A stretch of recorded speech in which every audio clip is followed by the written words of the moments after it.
terlihat penyesalan dan amarah yang tercampur aduk dari raut mukanya. Beberapa kali pula ia menggebrak meja yang ada di depan kami. Sementara aku hanya mampu bercerita sambil terus tertunduk dan masih terus menangis. Penyesalan dan amarah itu juga kurasakan. Perkenalkan, namaku Amirah. Aku adalah seorang istri dari suamiku yang bernama Indra. Kami baru saja menikah tahun lalu. Namun kebahagiaan yang terasa di awal-awal pernikahan selayaknya pasangan baru pada umumnya telah rusak seketika akibat kejadian waktu itu. Kejadian yang begitu menyayat hati kami. Perasaan yang bercampur aduk antara malu, menyesal, marah, dan suatu perasaan yang tidak bisa kuungkapkan akibat kejadian ini. Semua perasaan itu pula nampak jelas pada suamiku, Indra. Tapi semua sudah terjadi. Aku adalah seorang PNS di sebuah dinas pemerintahan di kabupaten kami, umurku 25 tahun, tinggiku 159 cm, berat badanku 53 kg. Dengan keadaan fisikku yang seperti itu, banyak teman-teman sewaktu sekolahku dulu yang memuja dan memuji fisikku. Apalagi warna kulitku yang putih bersih dan wajahku yang keturunan Tionghoa. Sementara suamiku, Indra, berusia 27 tahun, bekerja sebagai seorang karyawan di sebuah perusahaan swasta, dan punya hobi bermain basket. Seperti pada umumnya anak basket kampus, suamiku bertubuh cukup atletis dan berwajah tampan dengan kulitnya yang juga putih bersih. Tak ayal banyak tetangga kami yang menyebut kami sebagai pasangan idaman, namun dalam 1 tahun pernikahan kami ini, kami belum dikaruniai momongan. Meskipun kami cukup rutin berkegiatan suami istri, tapi memang momongan adalah titipan Tuhan, aku sadari sepenuhnya, dan aku pasrahkan kepada Tuhan. Kami berpacaran sejak aku mahasiswa tahun kedua dan suamiku sudah menjelang masa akhir kuliahnya. Kami dipertemukan dari sebuah praktikum mata kuliah. Kebetulan suamiku saat itu adalah asisten praktikumku. Singkat cerita, pertemuan kami bermula dari pembimbing praktikum hingga sekarang menjadi pembimbing hidupku. Amat kusyukuri itu. Selama kami pacaran, kami tergolong pacaran yang sehat-sehat saja. Kami tidak pernah berbuat di luar batas. Suamiku waktu itu begitu menjaga dan menghormatiku. Kami berdua berkomitmen benar-benar berani setelah kami sah menjadi suami istri. Oleh karenanya, setelah menikah kami cukup rutin berkegiatan suami istri, seakan-akan perasaan yang terpendam selama kami pacaran, tersalurkan tuntas. Hingga pernah suatu hari pada masa-masa bulan madu, kami berkegiatan sehari sampai 4 kali hingga aku seakan-akan sudah tidak sanggup berdiri lagi. Karena memang kami saat itu sepenasaran itu. Setelah menikah aku memutuskan untuk memakai jilbab. Aku ingin menjaga penampilanku, sehingga suamiku merasa hanya dialah yang berhak atas diriku. Tentu saja hal itu membuatnya semakin menyayangiku. Banyak temannya yang cerita padanya kalau merasa iri dengannya yang bisa mendapatkan wanita secantik aku. Aku pun juga bersyukur akan hal itu dan itulah yang selalu kujaga sampai sekarang. Tapi sayangnya, malam ini, aku benar-benar merasa menjadi orang yang sangat menyesal karena gagal menjaga diriku. Telah ada lelaki lain yang berhasil menyentuhku. Dan itulah yang saat ini membuatku menangis sejadi-jadinya di depan suamiku. Meskipun pahit dan perih, aku merasa harus menceritakan semuanya dengan sangat detail agar tidak memunculkan kekecewaan di kemudian hari yang terkadang itu jauh semakin memperburuk keadaan. Tragedi ini dimulai dari beberapa minggu yang lalu. Sehari-hari untuk berangkat kerja kami lebih memilih untuk berkendara sendiri-sendiri, dikarenakan jam kantor kami yang sering tidak sama. Jam kantorku selayaknya PNS lain yang sesuai jam kantor, sedangkan Indra sering pulang malam dikarenakan posisinya yang memang cukup penting di kantornya. Dan itu tak masalah bagiku. Hingga datang hari yang tak pernah kubayangkan sebelumnya itu. Hari itu aku harus lembur dikarenakan memasuki masa audit dari Jakarta. Aku tidak sendiri, hampir semua teman seruanganku juga lembur. Kami baru selesai sekitar jam pukul 7 malam. Namun, karena harus merapikan mejaku, aku pulang sekitar pukul setengah 8 malam. Meskipun tidak terbiasa pulang jam segitu, tapi karena jarak rumah dengan kantor yang tidak terlalu jauh, aku tak khawatir untuk pulang berkendara sendiri. Seperti kota kecil pada umumnya, meskipun relatif belum terlalu malam, jalanan pada saat itu sudah cukup sepi. Sempat terbersit di pikiranku untuk menelepon Indra, suamiku, namun aku takut merepotkannya. Aku bulatkan tekad dan keberanianku untuk pulang. Baru saja keluar dari gerbang kantorku, aku melihat ada beberapa pemuda yang sedang duduk-duduk di warung seberang jalan meskipun warung itu sudah tutup. Aku sempat berhenti sebentar dan melihat mereka, dan mereka pun sempat menatapku. Kuhitung ada 3 motor dan sekitar 7 orang di sana. Lagi-lagi ketakutan sempat menghinggap lagi di hatiku. Namun tetap saja kulanjutkan niatku untuk pulang sendiri dan segera bertemu dengan suami tercintaku. Dan melepas penat hari itu bersamanya. Tapi benar saja, baru beberapa puluh meter meninggalkan gerbang kantor, tiba-tiba aku dipepet oleh 2 motor yang memaksaku untuk bergerak ke pinggir jalan. Berhenti, turun, atau kamu selesai di sini, bentak salah seorang di antaranya. Aku tak bisa melihat jelas wajah mereka, karena di sekitar lokasi tersebut sangat minim penerangan. Namun jelas tercium saat mereka membentakku ada bau yang sepertinya dari minuman air haram. Bahkan salah satu di antara mereka menodongkan tiet kepadaku, keberanianku langsung runtuh saat itu juga. Mau tak mau aku pun meminggirkan motorku dan turun dari motorku. Ampun bang, kalau mau ambil aja motorku, aku jangan diapa-apain, ucapku memelas. Diam. Lagi-lagi digertak seperti itu rasanya aku ingin pingsan saja. Aku tak berani berbuat apa-apa, hanya terus berdoa semoga orang-orang ini segera pergi, tanpa melukaiku atau berbuat lebih dari itu. Mana tasmu? Tiba-tiba salah seorang yang membawa tiet tadi menarik dan merebut tasku. Dan langsung mengacak-acak isinya. Handphone dan uang di dompetku diambilnya semua uang yang ada. Tas dan dompetku dilemparkan saja ke tanah olehnya. Sesaat setelah membuka dompetku dan mengambil semua uang di dalamnya, orang tersebut membaca KTP-ku. Dan diikuti juga dengan teman-temannya. Ternyata Amirah namamu.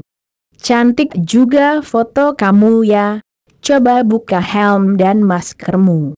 Sehari-hari saat berkendara aku sering memakai masker, agar lebih terlindung dari debu dan polusi. Saat meminta melepas helm dan maskerku, mereka masih tetap menunjukkan diet yang mereka bawa, aku pun menuruti kemauan mereka. Khawatir kejadian lebih buruk terjadi selanjutnya. Sementara mereka sedang mengancamku sempat kulihat sekelilingku. Berharap ada kendaraan yang lewat dan aku bisa berteriak minta tolong. Tampak teman-teman mereka ini yang tersisa di warung seberang jalan kantorku. Seperti berjaga-jaga melihat kondisi sekitar. "Woi buruhan!" teriak salah satu dari mereka. "Iya, Bang," jawabku. "Wih beneran cantik rupanya lu ya," puji salah satu dari mereka. Tiba-tiba dari mereka ada yang menyaut. Bro, gimana kalau kita bawa sekalian, buat teman malam ini?" "Wah boleh juga tuh bro, cantik banget nih orang. Udah lama mesin gua nggak diservis nih. Angkut aja dah." Mereka saling bersahutan, aku pun semakin takut tidak karuhan mengetahui apa yang sedang dibicarakan mereka. Dengan mengumpulkan sisa-sisa keberanianku aku mencoba untuk membela diri. Aku tak mau semua yang kujaga selama ini jatuh begitu saja kepada mereka yang tak beradab ini. Aku ingin melawan mereka semampuku. Dengan sisa keberanian dan tenaga yang ku punya, aku melemparkan helm yang ku pegang ke mereka dan di kondisi kelengahan mereka aku pun langsung lari. Selang beberapa meter, ku lepaskan sepatuku satu persatu dan ku lemparkan ke mereka, berharap usaha itu bisa menghambat mereka mengejarku. Sialnya hari itu aku memakai stoking yang tipis dan tidak ku tebali dengan memakai kaos kaki, sehingga kakiku terasa lumayan sakit ketika berlari. Dan sialnya juga saat itu aku memakai rok panjang yang cukup ramping sehingga langkahku tak begitu lebar. "Ayo kejar dia!" teriak salah satu dari mereka. Di tengah usaha kaburku itu, karena panik, aku melihat sebuah lokasi perkantoran, dan aku langsung lari masuk ke sana berharap ada orang atau minimal petugas keamanan yang bisa menolongku, tapi sialnya tidak ada seorang pun di sana. Aku pun bersembunyi di pos satpam lokasi tersebut dan berlindung di bawah meja pos tersebut, sambil terus berdoa agar mereka tidak menemukanku dikarenakan lokasi perkantoran tersebut memang sudah gelap sekali.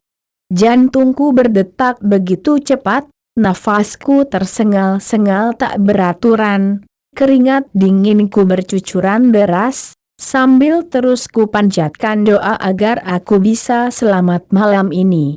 Tiba-tiba, brak! Mejaku tempat berlindung dipukul oleh mereka. "Sial, mereka menemukanku!" teriakku dalam hati. "Mau lari kemana lu hah?" teriak mereka. "Ampun bang, tolong ampuni saya," pintaku mengiba. "Ampun lu bilang? Lu udah lemparin helm ke arah gue sekarang minta ampun? Gue bikin selesai lu, baru gue ampunin. Cepet tangkep dia." "Siap bos." Mereka saling bersahutan. Seperti sekumpulan singa jantan yang tengah lama menahan lapar lantas menemukan mangsa lezat yang sudah tak berdaya, mereka menerkamku dengan begitu liar. Tak kusangka sisa temannya yang tadi menjaga-jaga kondisi daerah situ, menyusul ke lokasi kami semua. Otomatis sekarang mangsa lezat ini siap dimangsa 7 singa jantan yang lapar itu. Aku tak bisa berbuat apa-apa lagi. Kini aku hanya bisa pasrah dengan keadaan yang sedang aku alami. Ku lawan semampuku meskipun ku tahu itu semua percuma. Dengan mudahnya aku ditangkap oleh 2 orang dari mereka dan langsung dijatuhkannya aku ke tanah, dengan kedua kaki dan tanganku dipegangi dengan kuat oleh kedua pria lainnya. Hahaha, sekarang lu rasain akibatnya, ungkap mereka kegirangan. Ampun, tolong jangan pintaku terus mengiba. Bawahanku disingkapnya oleh mereka, stokingku mereka robek, jilbabku mereka buang entah kemana. Dan tiba-tiba, duar, duar, tampak beberapa orang pria datang sambil membawa senter yang sangat terang. Langsung kulihat mereka dan berteriak tanpa peduli siapa mereka. Tolong pak, mereka menjawab. Hei, apa-apaan ini? Cepat lepaskan dia. Ternyata mereka dari pihak kepolisian setempat bersama dengan juga Pak Rudi, atasanku di kantor tempatku bekerja. Para pemuda berandal tersebut langsung lari berhamburan dan dikejar oleh pihak kepolisian tersebut. Sementara Pak Rudi menolongku, namun sebelum Pak Rudi tiba di dekatku, aku dengan tergesa-gesa merapikan keadaanku agar tidak terlihat oleh beliau. Pak Rudi menghampiriku sambil membawakan jilbabku dan bertanya dengan nada hangat dan penuh perhatian, "Ayo aku bantu kamu pulang." Aku sangat lega melihat beliau datang. Setelah kondisiku lumayan rapi, aku dan Pak Rudi keluar lokasi tersebut. Kami berjalan hingga berhenti sejenak di samping mobil beliau yang terparkir di pinggir jalan di luar lokasi tersebut. Kemudian Pak Rudi menawarkanku air mineral untuk menenangkanku. Setelah aku terlihat cukup tenang, Pak Rudi bertanya kepadaku, "Kamu sudah tenang, Amirah?" Tanya beliau kepadaku. "Iya Pak. Terima kasih sudah menolong saya Pak," jawabku. "Iya, tak masalah, ya sudah. Sekarang kalau sudah tenang, bagaimana rencana kamu pulang sekarang? Apa kamu kuat untuk pulang sendirian?" tanya Pak Rudi padaku. Aku terdiam, tidak tahu harus menjawab bagaimana. Perasaan khawatir merepotkan beliau, takut pulang sendirian, dan kondisi tubuh yang begitu lelah, semua tercampur menjadi satu. Pak Rudi melanjutkan pertanyaannya padaku, "Ya sudah, sekarang kamu tunggu dulu saja di dalam mobilku, motormu ku bawa dulu ke kantor biar besok dibawa pulang Pak Roni office boy ke rumahmu. Malam ini ku antarkan kamu pulang. Besok kamu istirahat dulu saja di rumah." Mendengar kebaikan dari Pak Rudi saat itu, aku sangat merasa nyaman. Dia sangat baik dan mengayomiku saat itu. Aku pun mengiyakan segala apa yang disampaikan Pak Rudi padaku tadi. Selang sekitar 15 menit, Pak Rudi kembali ke mobilnya yang sudah ada aku menunggunya sedari tadi. Tidak banyak basa-basi, Pak Rudi langsung mengantarku pulang. Dalam perjalanan, Pak Rudi menceritakan bagaimana ia bisa tahu bahwa terjadi apa-apa padaku di sekitar lokasi tersebut. Awalnya Pak Rudi sudah pulang dari kantor sekitar pukul 7 malam, namun terpaksa kembali dikarenakan dompetnya tertinggal di ruangannya. Sewaktu tidak di gerbang kantor, Pak Rudi melihat seperti ada motorku yang terparkir di lokasi yang bukan tempat parkir pada umumnya. Beliau pun curiga dan menghampiri motorku tersebut. Setibanya di lokasi tersebut, beliau tasku dan seisinya termasuk KTP-ku berserakan di sekitarnya. Dikarenakan curiga, Beliau mencoba menyusuri sekitar wilayah itu dan mendengar suara berisik tepat di lokasi di mana aku diganggu oleh komplotan pemuda itu. Sebelum melabrak para pemuda yang menggangguku itu, beliau berinisiatif untuk menghubungi polisi setempat yang kebetulan juga teman dari beliau. Singkat cerita, akhirnya aku tertolong oleh beliau. Andai saja Pak Rudi telat beberapa menit saja, mungkin aku sudah benar-benar habis mereka selesaikan di lokasi itu. Memang Pak Rudi adalah pimpinan idaman kami di kantor. Selain sifat beliau yang baik, beliau sangat hangat bijaksana dan mengayomi kami selaku anak buahnya. Perawakannya pun tampan dan atletis, maklum karena beliau sangat gemar berolahraga terutama lari dan pemegang sabuk hitam karate. Namun sayang, beliau dengan istrinya tidak bisa setiap hari bertemu, dikarenakan istri beliau memilih tinggal di kota asalnya, yang sebenarnya juga tidak terlalu jauh dengan kota kami, sekitar 2 jam saja dari kota kami. Tak terasa perjalanan kami pun sudah sampai di depan rumahku. Sekali lagi ku ucapkan terima kasih dan rasa hutang budiku kepadanya. Tidak masalah Amirah, yang penting kamu baik-baik saja, jawab beliau. Tak sadar, aku meleleh mendengar jawaban beliau.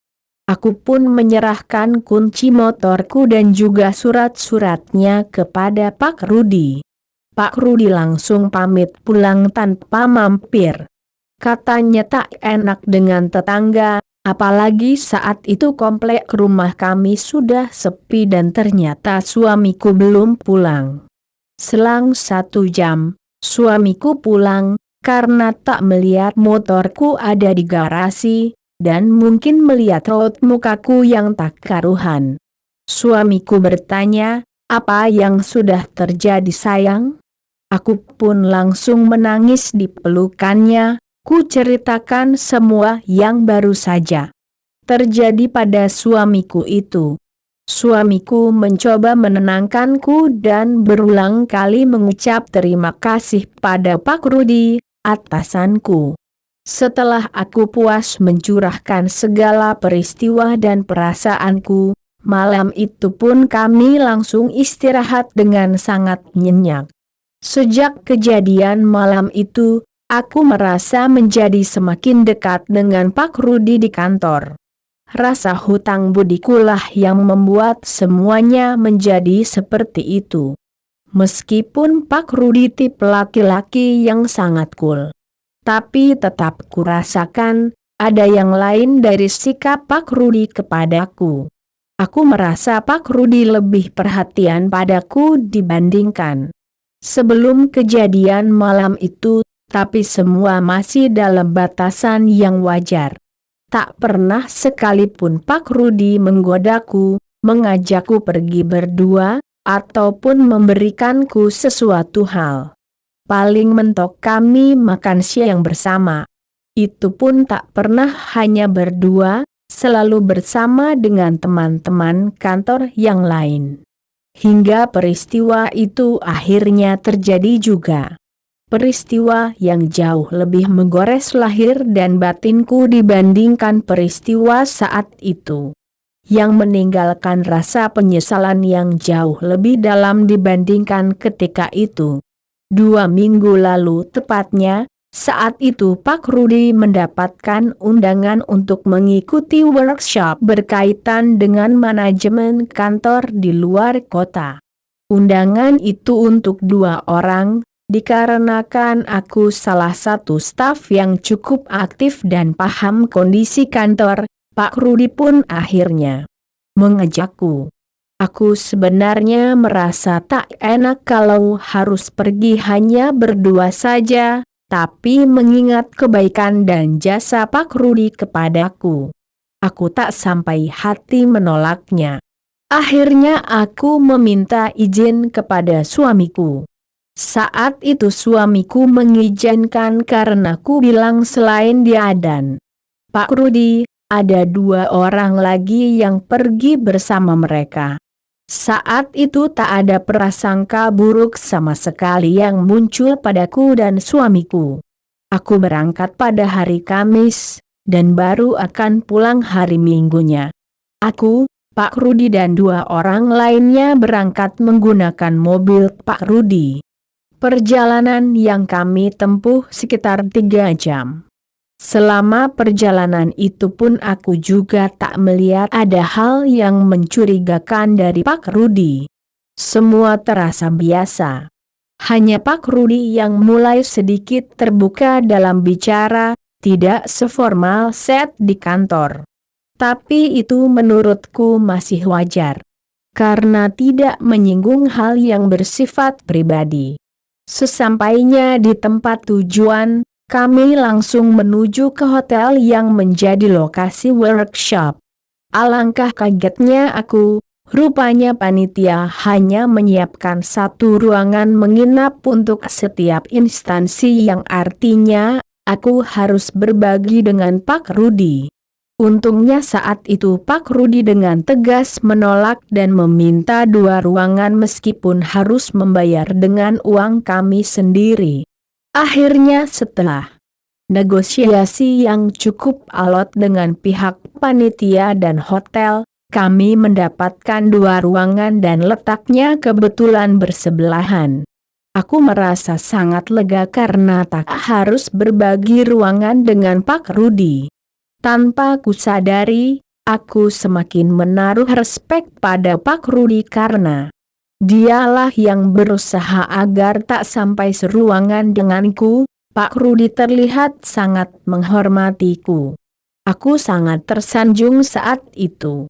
Ternyata, setelah acara berlangsung baru ku tahu kalau selain aku dan Pak Rudi, ada beberapa pasang peserta yang statusnya sama sepertiku dan Pak Rudi, yaitu atasan dan bawahan, dan sama-sama sudah memiliki pasangan tapi mereka tetap seruangan. Ya, kamu tahulah Hamirah. Apa yang akan mereka lakukan jika seruangkan? Ucap Pak Rudi kepadaku. Tapi mereka bukan pasangan yang sah kan Pak? Tanyaku pada Pak Rudi. Ya jelas bukan, kayak gitu udah bukan hal yang aneh, udah sering aku lihat hal yang kayak gitu di kegiatan semacam ini. Jelas Pak Rudi padaku. Aku hanya mengangguk saja, semakin besar rasa hormatku kepada Pak Rudi. Acara yang aku ikuti sebenarnya terasa sangat membosankan. Workshop dimulai hari Jumat pagi, itu pun hanya sampai pukul 6 sore. Setelah itu kegiatan bebas. Keesokan harinya pun hanya berlangsung setengah hari saja, dimulai dengan senam pagi bersama. Dilanjutkan dengan agenda simulasi materi yang disampaikan di hari Jumatnya. Kemudian hari Minggu paginya dilaksanakan penutupan kegiatan. Tapi karena hotel sudah di-booking sampai hari Minggu, jadi seluruh peserta dan panitia tetap mengikuti kegiatan. Apalagi Sabtu malamnya bakal ada acara hiburan. Aku sebenarnya sudah ingin pulang, karena merasa acara ini sama sekali tak ada manfaatnya bagiku. Tapi aku lagi-lagi merasa tak enak dengan Pak Rudi, sehingga ku teruskan saja mengikuti setiap agenda sampai selesai. Saat agenda senam pagi berlangsung, ternyata dari panitia menyiapkan permainan di sekitar kolam renang yang cukup luas. Permainannya adalah lomba memindahkan bola dari ujung kolam ke ujung lainnya. Dengan cara berenang. Setiap kelompok terdiri dari 4 orang, dan kebetulan aku satu kelompok dengan Pak Rudi. Awalnya, aku tidak ingin mengikuti permainan tersebut, mengingat cara berpakaianku yang menggunakan hijab. Kalau aku harus berenang, pastilah lekuk-lekuknya terlihat saat aku keluar dari kolam. Tapi akibat bujuk rayu seluruh peserta, aku pun luluh. Permainan pun dimulai, kami semua sangat antusias mengikutinya, meskipun hadiahnya tidak seberapa, rasa kebersamaan kami semua membuat permainan menjadi sangat meriah. Saat timku bertanding, hasilnya memang tidak memuaskanku, dikarenakan capaian waktu kami masih kalah dengan kelompok lain.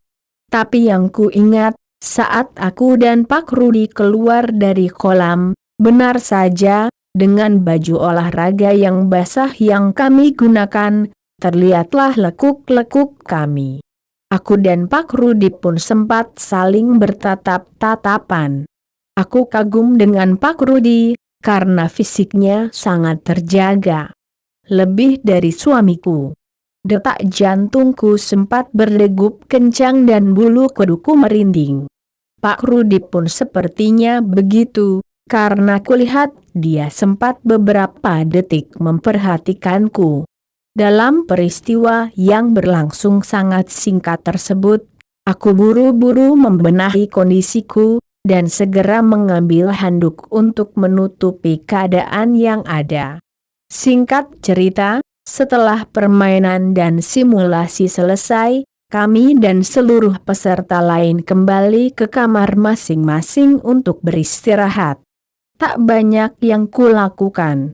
Hanya beberapa kali berkirim pesan dengan suamiku, dan juga tidur siang. Pukul 8 malam aku sudah bersiap. Seperti pesan Pak Rudi tadi, malam ini aku berdandan cukup cantik. Belum pernah sebelumnya aku berdandan secantik ini. Untuk urusan dengan pekerjaan, aku kemudian keluar kamar, di mana Pak Edi sudah menungguku. Acara makan malam dan hiburan itu tidak terlalu ramai. Karena sepertinya beberapa peserta memilih berkegiatan lain dengan pasangannya masing-masing. Semua mata tampak tertuju pada pasangan aku dan Pak Rudi. Mereka tampak mengagumi kecantikanku malam ini dan secara tak sadar itu membuatku senang. Terlebih Pak Rudi, dia terlihat merasa bangga berpasangan denganku. Di tengah-tengah acara hiburan, Pak Rudi mengajakku untuk kembali ke kamar saja. Aku pun setuju. Setibanya di pintu kamar kami masing-masing, Pak Rudi mengajakku untuk masuk ke kamarnya, pastinya aku menolaknya. Meskipun dengan cara yang halus. Tetapi Pak Rudi bilang dia hanya ingin diskusi sebentar saja, berkaitan dengan materi selama 2 hari ini dan juga karena belum mengantuk. Aku pun akhirnya mengiyakannya. Pak Rudi menyalakan semua lampu kamar dan TV sehingga tidak membuatku curiga. Terlihat Pak Rudi mengeluarkan sebuah botol minuman yang aku tidak kenal mereknya dari dalam kulkas. Dia menyiapkan 2 buah gelas, lalu menuangkan isi botol itu ke masing-masing gelas. Lalu memberikan salah satunya kepadaku. Aku percaya saja dengan Pak Rudi. Karena yang aku tahu dari orang-orang kalau minuman-minuman yang membuat melayang itu rasanya pahit, minuman yang diberikan Pak Rudi ini rasanya enak, aku pun meminumnya tanpa ada rasa curiga sama sekali. Kami pun terlibat dalam obrolan santai yang cukup mengasyikkan sampai tanpa ku sadari aku sudah beberapa gelas meminum minuman itu. Tiba-tiba aku mulai merasakan pusing, bahkan tanpa sengaja aku menjatuhkan gelas yang sempat ku pegang sebelumnya. Pak Rudi kemudian menghampiriku. Aku yang merasa pusing hanya menutup mataku sambil memegangi dengan kedua tanganku. Setelah itu aku merasa tempatku bergerak. Saat membuka mata, Ternyata Pak Rudi sudah berada di sampingku dan bertanya padaku, "Kamu kenapa Amirah? Apakah kamu pusing?" Ku hanya mengangguk dengan tatapan sayu. Pak Rudi hanya tersenyum. "Ya udah, tutup lagi aja mata kamu, aku bantu biar pusingnya hilang." Aku tak mengerti apa maksud Pak Rudi. Tapi aku menuruti saja kata-kata Pak Rudi. Saat ku menutup mata, aku merasakan keningku dipijat oleh Pak Rudi dengan lembut. Pijatan itu mulai membuatku rileks, sehingga aku diam saja. Aku merasakan kalau sepatu hak tinggi yang kupakai mulai lepas satu persatu. Pak Rudi menyampaikan kalau itu agar aku lebih rileks. Lagi-lagi aku menuruti saja apa yang dilakukan Pak Rudi padaku.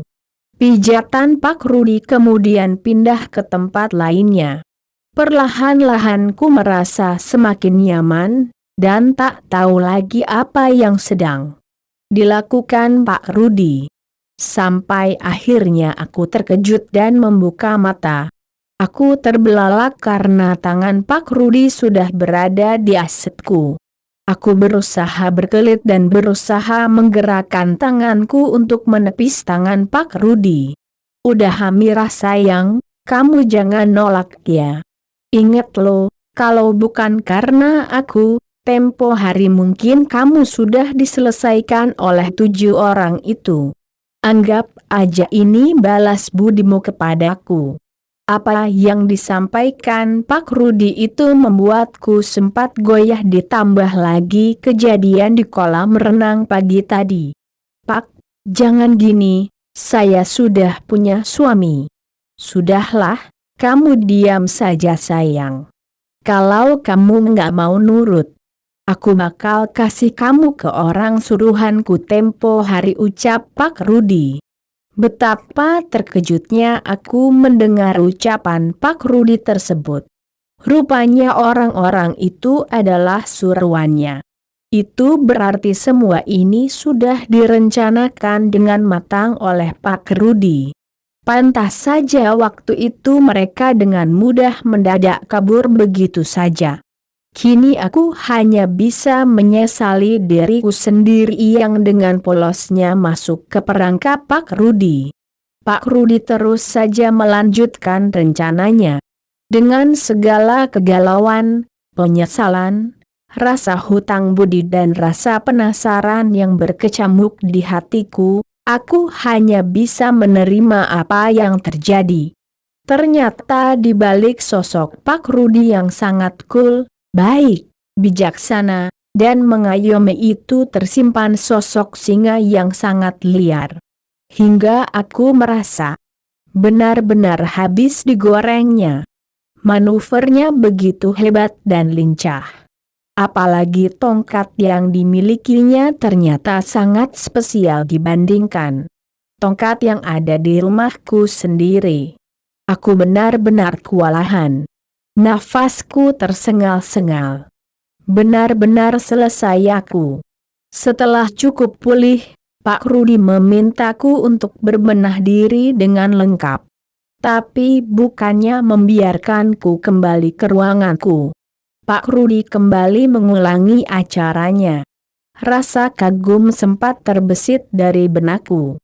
Pak Rudi seperti 7 ekor singa yang terbungkus dalam satu orang. Benar-benar kuat. Tapi ini semua salah, aku benar-benar dilema. Aku dan Pak Rudi terbangun sekitar jam 10. Aku menangis sejadi-jadinya dengan kondisi yang aku alami. Tangisanku rupanya membangunkan Pak Rudi. Akhirnya aku diizinkan untuk kembali ke ruanganku, untuk bersih-bersih dan sekalian siap-siap untuk pulang. Setelah semua siap, kami pun bertemu di lobi hotel, seakan-akan tidak pernah terjadi apa-apa sebelumnya. Kami pun memasuki mobil dan pulang. Selama di dalam mobil kami tidak berbicara sekalipun, suasana menjadi begitu dingin. Setibanya di depan rumahku, Pak Rudi langsung pulang. Aku pun langsung masuk dan menyalami suamiku yang sedang lembur mengerjakan tugas dari bosnya.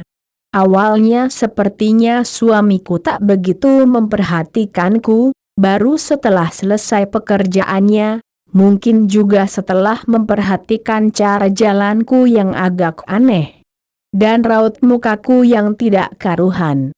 Suamiku memaksaku untuk cerita dan akhirnya aku menceritakan semuanya secara detail. Nampak emosi yang sedang meletup-letup dari suamiku. Terlihat dari mukanya yang memerah dan nafasnya yang berat. Aku meminta maaf atas semuanya pada suamiku. Suamiku memaafkanku, karena ini sama sekali bukan salahku, ini semua ulah Pak Rudi. Setelah kesedihan dan emosi suamiku turun, kami pun saling berpelukan dan berusaha saling menenangkan meskipun aku tahu hati suamiku sedang dibakar oleh amarah. Di tengah-tengah kami berpelukan, suamiku berjanji akan membuat perhitungan dengan Pak Rudi, entah bagaimanapun nanti caranya.